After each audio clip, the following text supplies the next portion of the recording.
Welcome, CSF potential applicant. My name is Joe Hurtado, and I am one of the activities directors here at Arroyo Grande High School. And one of my jobs is to celebrate academics, which is part of the purpose of CSF, which is California Scholarship Federation. If you are thinking about applying for CSF, if you are watching this video, then this is going to give you some of the information and tell you how to keep informed on all the upcoming due dates and everything that may be required for CSF. This one is specifically for the spring semester of 2020, which would be January 2020 through June of 2020. We were out of school, remember, March through June. So the grades that you're using for this will be June of 2020, however you finish then. If you took grades, it's going to be easier. If you did not, then you will have to look at some percentages you got in class. But hopefully this video will help you get through that. The purpose of CSF is it's an honorary society which helps celebrate and recognize academic excellence.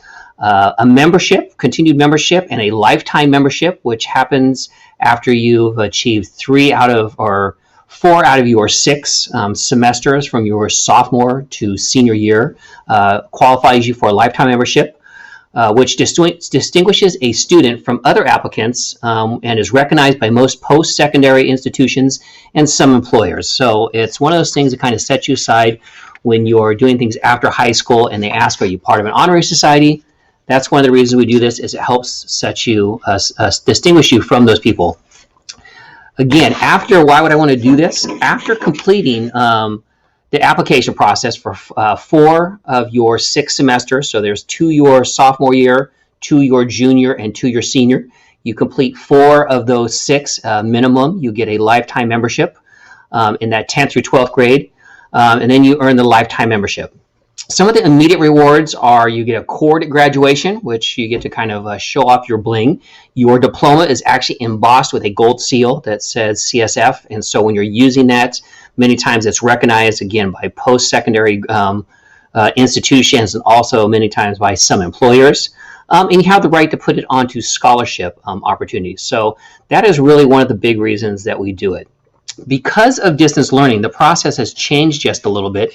And so some of the things that we would have normally done if we were here at school are a little bit different now.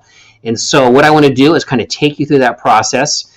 If you would like to inquire some more information and you think you do qualify, most students, if they have at least a 3.5, is the minimum to kind of qualify. And then we have to look at the classes you took and you fill out an application. So I'm going to go through some of that process right now for you really quick here. So the first thing you want to do is you want to sign up for the Google CSF Google Classroom Club Classroom. And so once you do that, there will be, once students are in there, I will send out messages to anybody that's in the class, letting them know that the opportunities have opened up and if there's new information or things that we have to let you know. It'll all be done through Google Classroom, and there's a CSF Scholarship Federation Club Google Classroom already set up. To do that, most students, I know if parents are watching this, you may not understand how to do this, but most of our students would know you have to put in this join code, which is right on the screen here. So you go to Google Classroom, you click on the little plus sign, and then you would join. This is the join code right here. So most of our students, if you've joined classes, which we've done quite a bit in this distance learning, that would be what you would enter in for your join code for this. Once you're in there, that's one of the first big things you have to do. You will be in the loop for all information. We occasionally put things in bulletins, we put them in newsletters, but this will guarantee you have a straight shot right to the information for CSF. So this will be the first big step that you have to do here. Once you are in Google Classroom, you'll see there will be announcements that come just before CSF membership dates, letting you know, hey, start getting your stuff together, and then here is the application. One of the things that has changed quite a bit from this now is that in years past, you would normally have a paper application. This would be dropped off in one of your classrooms to a teacher, and they would give it to you. You would have to look through your different classes. You would have to see, do I have list 1, list 2, list 3? There's some information there. And then you would fill out a paper application like so. Usually membership was $1 because it helps pay for our membership fees to be part of it and have it recognized and be just part of CSF at the state level. And so this year, one of the things that's going on with distance learning is, one, That dollar membership, we have enough money in our account to pay for it for this first semester. And because it would be kind of hard to get $1 from every student in this distance, we are going to go ahead and forego that for at least the first part of this year. And so you will not have to do the dollar. You still have to fill out the application, but instead of a paper application, that is what you will find on Google Classroom. So when you go there, you will find that the spring CSF Spring 2020, which is, again, if you see up here, all answers below are pertaining to fall, which is January 2020 through June 2020, when we were in that crazy time where, again, March through June, we were not in school. It is those grades that are in June. So if you think you got a 3.5, mostly A's, B's, and maybe just one C, usually to qualify, you've got to have it in that range because you have to add up some points. That's how it works. You don't have to worry about that as much. The points and everything is just putting down your classes, and then when it's turned into me, I will verify it by looking at it and putting the points on there for you and then send you an email. We want to make sure we keep this going because in this distance learning environment, it's a little harder to do this the same way we did in years past, but this is our best shot at keeping this going. So for those students, we would normally do this also towards the beginning of the school year, but because of distance learning, we had to figure out how we're going to make this thing work here. So myself and Napomo have finally worked on an agreement on how we're going to do this, and so we are both doing CSF the same way and keeping it consistent. So when you go to Google Classroom, again, using that code, you will go to Google Classroom for California Scholarship Federation. But again, by joining with that code, you will have the application that looks like this. Just continue to make your way all the way down. There are sections for math, sections for your English class, sections for your foreign language class or world language, all the different classes you may take. So if you don't see your classes, just keep going. By the very end, there'll be a spot where you can type in classes if you didn't see them yet.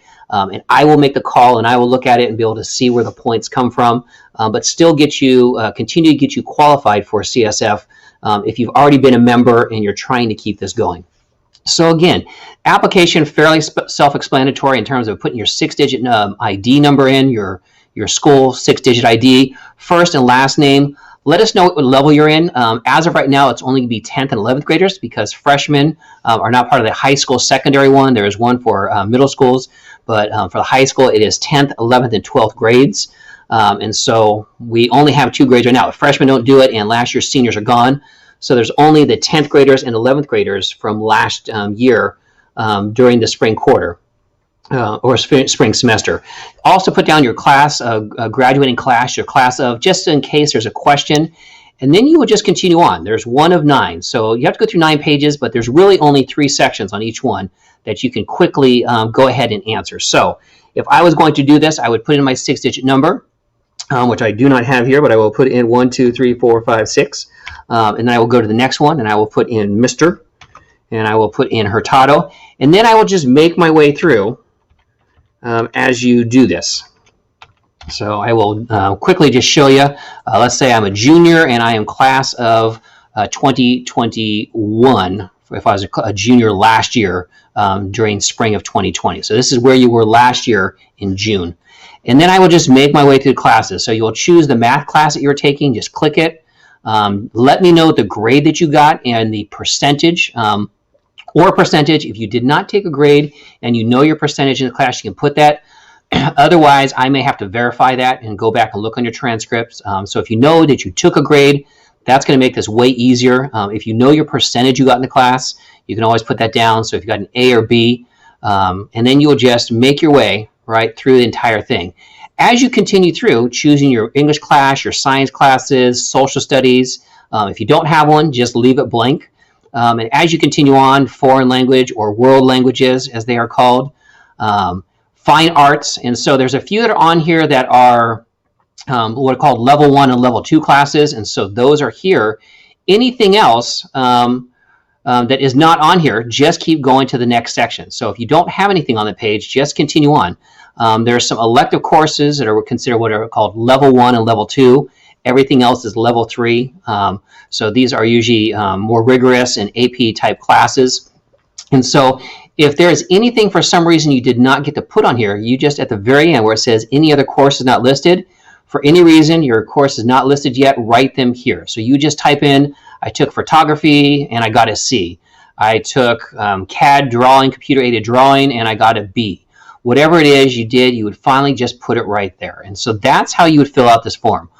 Hopefully this helps you out. We've tried to make it easier in this distance learning environment here. So all you have to do is put those classes in, put those grades if you know them, and if not, if you know the percentage you had in those classes, I will have to go through and verify them. And so depending on how many I get, there'll be a bit of work, but again, we want to keep it going for you. So there it is, CSF. If you know anybody else that wants information on this, please have them also join the class.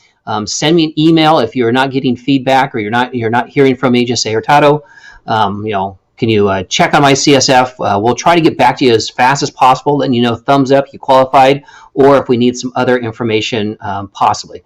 So with that, hopefully that helps you, and we look forward to you being part of CSF. If you have questions, always get a hold of myself at the high school. My name is Joe Hurtado, Joe.Hurtado, Hurtado, at lmusd.org. So again, the activities director here at Arroyo Grande High School.